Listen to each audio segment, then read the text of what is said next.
सम्यक समाधि में आपका स्वागत है। मैं राजेश्वर सिंह जाखड़। आज मैं ये उज्ज्वला बैठक के लिए ख़ास तौर से ये वीडियो बना रहा हूँ। उम्मीद करता हूँ कि आपके कुछ काम आए, ये वीडियो आपके काम आए। पहले मैं स्वयं के बारे में बताता हूँ और जल्दी जल्दी इसको छोटा वीडियो बने और लंबा वीडियो ना बने, तो थोड़ा थोड़ा बताता जाता हूँ। मैं राजेश्वर सिंह जाखड़, मैंने 35 साल की उम्र में साधना शुरू की थी।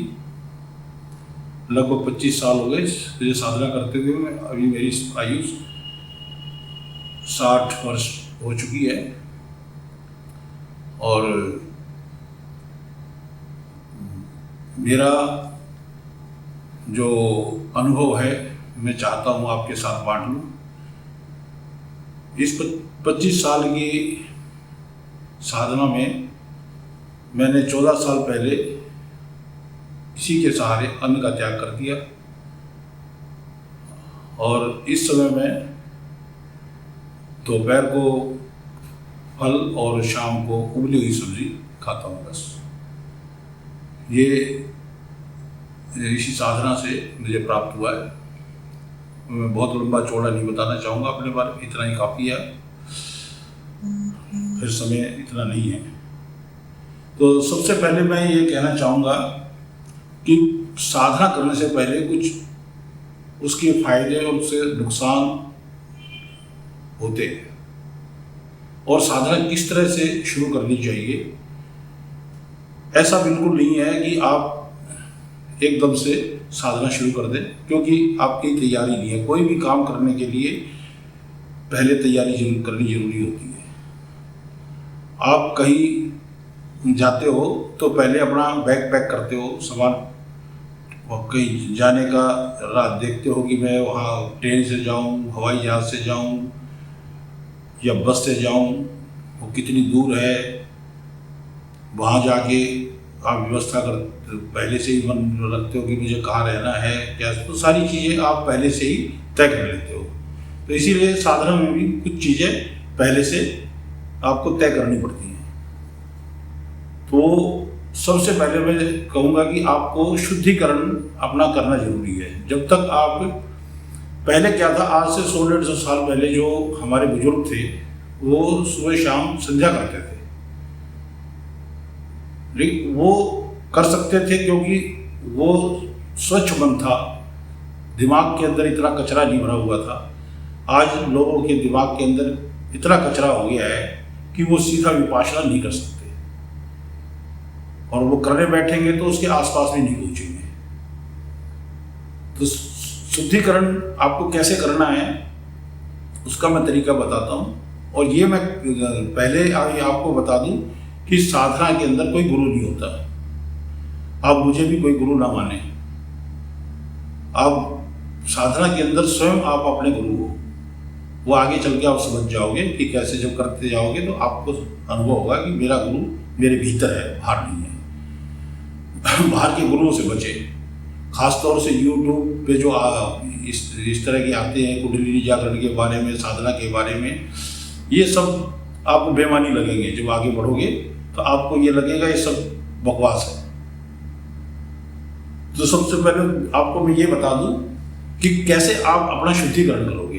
ये दिमाग के अंदर इतना कचरा भरा हुआ है, एक व्यक्ति को कम से कम लगभग 60,000 के करीब विचार प्रतिदिन आते हैं और वो कचरा बढ़ता जाता है। आदमी इकट्ठा करता जा रहा है, लेकिन जब आप गिलास को पूरा भर दोगे तो वो छलकना शुरू हो जाएगा। अब आप छलक रहे हो, भरे हुए हो, तो पहले खाली करो। तो खाली कैसे करें? खाली करने के लिए एक विधि आपको बताता हूं। एक, जहां भी आप साधना करने बैठो पहले वहां आसन लगाओ और दीवार से 2 फुट दूरी पे उस आसन को लगा दो। दीवार के अंदर एक छोटी, जो माथे में हमारी बेटियां बहुएं जो बिंदी लगाती हैं, माताएं, छोटी बिंदी, एक काले रंग की बड़ी बिंदी आती है, एक छोटी आती है। छोटे वाली बिंदी दीवार में अपने जहां आपका जो इसके सामने लगा दें और उस सीधे बैठे और रीढ़ की हड्डी को सीधा रखें। और बैठने के लिए एक मैं तरीका बता देता हूं कि इतना पतला तकिया आप रख लें अपने नीचे और तकिया रख के उसके ऊपर बैठे, आसन के ऊपर तकिया रखें, उसके ऊपर बैठे और बायां हाथ अपनी गोदी में रखें ऐसे और दायां हाथ उसके ऊपर रखते हुए अपनी गोदी में रख लें। ये साधना करने की यही विधि है। ये क्यों है ये बताऊंगा मैं आगे। और उस बिंदी को देखते जाएं, एक टक वो बिंदी दो हो जाएंगी, दो हो तब उसको धीरे से फिर एक कर दो। जब दो हो एक आंखें पलके झपकने लगेंगी, पलकों को झपकाना नहीं है और खोलते जाना और फाड़ते जाना और फाड़ते, पलके झपकनी नहीं चाहिए। तो आप देखोगे कि आंखों से पानी आ गया। एक खराब कपड़ा कोई यहाँ अपने सामने रख लें और उस पानी को गिरने दें। जब वो पानी आना बंद हो जाए तो कोई सूती कपड़ा या टिश्यू पेपर से उसको इस प्रकार दबा के ऐसे पोंछ लें। ऐसे रगड़ोगे तो ये खाल छिल जाएगी। ऐसे करके पोंछ लें और उस दिन का काम आपका पूरा। फिर अगली बार जो बैठे, दिन में 2 बार भी बैठ सकते हैं, 3 बार भी बैठ सकते हैं। फिर दोबारा बैठे तो तब भी यही क्रिया बनाएं। ऐसे आँख खोल के रखें, उसको ऐसे देखते रहे, बिंदी के सेंटर में देखें। वो 2 होने की, जब भी 2 हो जाए तो उसको 1 कर लें। ऐसे करते करते आपकी आंखों से खूब पानी गिरेगा। फिर एक समय आएगा कि आपके नाक से भी पानी गिरना शुरू हो जाएगा। वो किसी को 2 दिन बाद गिरना शुरू हो, किसी को 10 दिन बाद गिरना शुरू हो, किसी को 20 दिन बाद गिरना शुरू होगा। तो कोई आत्म दलानी का भाव पैदा ना करे। जैसा जिसका शरीर है वो वैसा अनुसरण करेगा शरीर। तो वो नाक से भी पानी गिरेगा तो नाक से पानी गिरने दे। जो खूब पानी, वो पानी जब आना बंद हो जाए तो आप उठ जाएं और ऐसे ही उसको दबा के पोंछना है, रगड़ के नहीं पोंछना है। ऐसे कपड़े से या टिश्यू पेपर से दबा के ऐसे पोंछना है। ऐसे साफ कर ले उसको। बाद में आप मुंह धो सकते हैं। और कभी भी साधना में बैठने से पहले या तो आप नहा के आए हैं तो ठीक है, नहीं तो आप अपने हाथ, पैर और मुंह, ये तीनों जो चीज़ें हमेशा धोकर के ही बैठे। अभी कोई विचारों की बात नहीं है, अभी खाली आपको ये एक तरह का त्राटक है। जब आपका नाक से भी पानी आना बंद हो जाए उसके बाद आप आनापान शुरू करेंगे। आनापान क्या होता है? आनापान का मतलब होता है आना और जाना, श्वास का आना जाना। इसमें गुरु केवल आपका श्वास है और वो आपके भीतर, वो श्वास के सहारे ही आपको अपनी साधना को आगे बढ़ाना है। आनापान में बैठने से पहले कुछ बातें मैं आपको बता देता हूँ कि आपने किसी मंत्र का सहारा नहीं लेना, किसी मूर्ति का सहारा नहीं लेना, किसी गुरु का सहारा नहीं लेना, कोई प्रतिबिंब अपने अंदर नहीं बनाना। बिल्कुल खाली, अंदर से बिल्कुल अपने आप को खाली करना है। वो किसी चीज में आपको लिप्त नहीं होना। अगर आप किसी चीज में लिप्त हुए, किसी मंत्र का सहारा लिया, किसी जाप का सहारा लिया, किसी ने कह दिया जी ऐसे जान मुद्रा में बैठो, किसी ने कहा वायु मुद्रा में बैठो, किसी ने कहा पृथ्वी मुद्रा में, सूर्य मुद्रा में, अपान मुद्रा, वेचरी मुद्रा, खेचरी मुद्रा, सारी मुद्राएं बता दूंगा मैं, लेकिन इन मुद्राओं में नहीं बैठना। ये हिप्नोटिज्म के काम आती है ये चीज़ें। आपकी साधना के लिए इनका कोई काम नहीं है और आपको हमें हिप्नोटाइज नहीं करना। और ये बिल्कुल दिमाग से निकाल दो कि ये किसी बाबाओं का काम है या साधुओं का काम। ये खाली साधुओं के भरोसे पे हम रह गए, हमने अध्यात्म को साधुओं के भरोसे छोड़ दिया और उनकी वासना कभी मिली नहीं। ये बिल्कुल प्योर गृहस्थ आश्रम में रह के किया जा सकता है। मैं 25 साल से कर रहा हूँ, मैं गृहस्थ व्यक्ति हूँ, अपने परिवार को भी पाल रहा हूँ और मैं इसको स्वयं कर रहा हूँ। तो ये बिल्कुल मिथ्या है कि गृहस्थ के अंदर औरतों को ऐसे डराया गया है कि ये तो साधु बन जाएंगे, भाग जाएंगे घर छोड़ के। ऐसा कुछ नहीं है। ऐसा वो कहते हैं ना कि आप शराब छोड़ना चाहते हो तो शराब से दूर भागते हो, फिर शराब की बोतल सामने रखी हो और आप ना पियो, शराब छोड़ना हुआ है, उससे दूर भागना नहीं है। ये साधु तो स्त्रियों से इतना कांपते हैं, स्त्री को देख रहे कांपते लगते हैं कि वासना ही खत्म नहीं होती। जब उनकी वासना ही खत्म नहीं होगी तो वो साधना क्या करेंगे। ये बिल्कुल गृहस्थ आश्रम का काम है। गृहस्थ आश्रम में रह के आपको अपनी वासनाओं पे नियंत्रण रखना है, और हमेशा के लिए नहीं, वो आप धीरे धीरे उसमें चलेंगे तो सब चीज़ों को अपने आप समझ जाएंगे। बाहर से समझने की कोई जरूरत नहीं। प्रकृति ने आपके भीतर इतना ज्ञान दिया है कि वो अंदर से फूटेगा तो आप अपने ही ज्ञान से ओतप्रोत हो जाओगे, उसको समझ जाओगे। ये बैठने की मैंने विधि बताई, और हमेशा सीधा होना चाहिए। दाएं बाएं गर्दन करके उसको सेंटर में कर लो, ऊपर नीचे करके उसको सेंटर में कर लो। और जब भी आप साधना में धीरे धीरे शरीर के नीचे को चला जाता है, कोई बात नहीं, फिर जब आपको ध्यान आया तो फिर उसको सीधा कर लो। और मन हमेशा श्वास के ऊपर लगाना है। एक नाक आनापान का पहला कदम, ये नाक के छल्ले के ऊपर इन छल्लों को छूते हुए श्वास भीतर जा रहा है और इन छल्लों को छूते हुए श्वास बाहर आ रहा है। केवल छूने को देखना है, श्वास को नहीं देखना। श्वास लंबा है, छोटा है, श्वास कैसा ही भी है, श्वास को नहीं देखना। श्वास जा रहा है, आ रहा है, उसको भी नहीं देखना। खाली श्वास को टकराते हुए देखना है कि वो छू रहा है, गया आया तो उसने छुआ, फिर केवल छूने को देखना है। एक चौकीदार की तरह, एक मोदी जैसा चौकीदार नहीं, एक चौकीदार की तरह, मतलब एक पहरेदार की तरह आपको अपने मन को यहाँ लगाना है, आंखों को नहीं लगाना। अक्सर क्या करता है मन जो है वो आंखों को यहाँ काम पे लगा देता है, फिर निकल जाता है। उसका आभास आपको होने लगेगा। मन को कंट्रोल करने के लिए क्रोध नहीं करना, और ऐसे भाव पैदा नहीं करना, आत्मग्लानि पैदा मत करने की मैं तो कर ही नहीं सकता, मेरे तो कंट्रोल में नहीं है मन। मन को बड़े प्यार से, बड़े धीरे से, फिर दोबारा लगा दो, चला गया कोई बात नहीं, फिर ले आओ, फिर लगा लो उसको। ऐसा ही करते करते जब 10 मिनट भी आप बैठते हैं, उसमें से अगर 7-8 मिनट आपका मन ठहरने लग गया है तो आप अगले कदम में जाएंगे। आनापान के दूसरा कदम, तीसरा कदम, वो मेरे YouTube पे आपको मिल जाएगा अगर आप मुझे सब्सक्राइब करेंगे तो।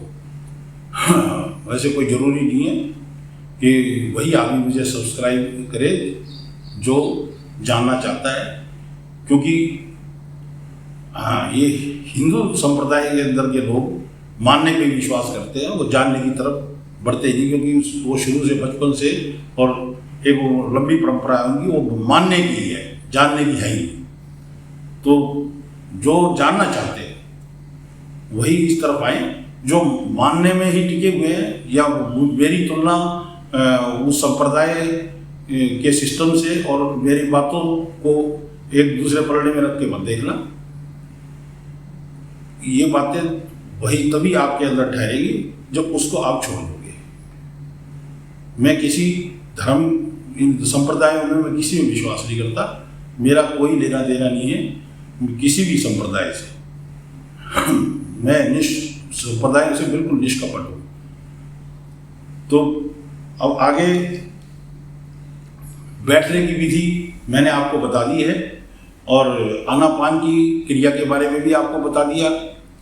और अगर किसी भाई को कुछ और जानना हो तो मुझे फ़ोन कर सकता है 8447033856। आपकी कोई समस्या है तो उसका समाधान मैं करूँगा। वीडियो के अंदर बहुत लंबी बात नहीं की जा सकती, और कहीं कोई अड़चन आ रही है तो उसके बारे में बता सकता हूँ मैं। ये 3 सीढ़ियाँ आनापान की हैं, 3 सीढ़ियाँ विपाशना की हैं। उसके बाद कायानुपासना, धर्मानुपासना, चित्तानुपासना, 3 सीढ़ियाँ। उसके बाद आपके पैरों के नीचे व्हील स्वयं लग जाएंगे, पहिए लग जाएंगे, आप दौड़ने लगोगे। इसको पहला कदम अगर आप उठाओगे तो अंतिम छोर पे जरूर पहुंचोगे। पहले कदम के अंदर ही अंतिम कदम की रूपरेखा छिपी हुई है। पहला कदम उठाने का आप प्रयास करें। मेरा आप सभी भाइयों से ये निवेदन है कि कहीं कोई अड़चन होती है तो पूछने में कोई हिचकिचाहट महसूस ना करें। पूछने से आपका ज्ञान वर्धन होता है। छोटे बड़े का कोई संकोच ना करें। मेरे लिए सब समान हैं आप। हाँ, मेरी बहनें हैं, मेरी माताएं हैं, उनके लिए मैं विशेष तौर से कह दूं कि वो उनके लिए साधना उनके तो बहुत करीब है। वो समभाव में रहती हैं तो उनको साधना जल्दी घटित होती है पुरुषों के मुकाबले। हाँ, ऊर्जा का मैं ये बता दूंगा आपको कि जब आप बैठोगे और ये यहाँ ध्यान लगाओगे तो ऊर्जा को ऊपर से नीचे की तरफ आपको नहीं लेके जाना। अग्नि का स्थान नीचे है, मूलाधार चक्र और स्वाधिष्ठान चक्रों में। वो नीचे से ऊपर को प्रभावित होती है, प्रभाव उसका ऊपर को होता है। वो आसान है, वो अपने आप उठेगा, अपने आप उसको उठने दो। ऊपर वो ऊपर आ रहा है, धीरे धीरे आने दो। आप प्रेशर डाल के उसको यहाँ आजा चक्र में आप ध्यान नहीं लगाना। यहाँ लगाओगे तो आपकी ऊर्जा नीचे को प्रवाहित होना शुरू हो जाएगी। नीचे को प्रवाह नहीं करना है, ऊपर को प्रवाह करना है। क्योंकि अग्नि जब उठती है तो वो ऊपर को प्रवाहित होती है। तो उस ऊपर को अपने आप उठ रही है, आपको प्रयास ही नहीं करना। हाँ, लोग यहाँ ध्यान लगा के वो नीचे को उसको फेंकते रहते हैं। नीचे को नहीं फेंकना उसको। नीचे को फेंकने में उसको आपकी ताकत भी लग रही है, एनर्जी लग रही है और आपका मतलब भी हल नहीं हो रहा। तो ऐसा ना करें। बाकी और कोई बारीकियाँ हों तो मेरे से बात करके जान सकते हैं। बहुत सारी बारीकियाँ इसमें मैं बहुत सारा यहाँ नहीं बता सकता। साधना के पहला कदम आप उठाएं। जब आप पहला कदम उठाएंगे तो दूसरा भी उठेगा। तो आप इसमें, मुझे लगता है इतना ही काफ़ी है आज के लिए। और आपको अच्छा लगे तो सब्सक्राइब करें। बहुत बहुत धन्यवाद। सबका मंगल हो, सबका कल्याण हो, सब स्वस्थ होती हो। नमस्कार।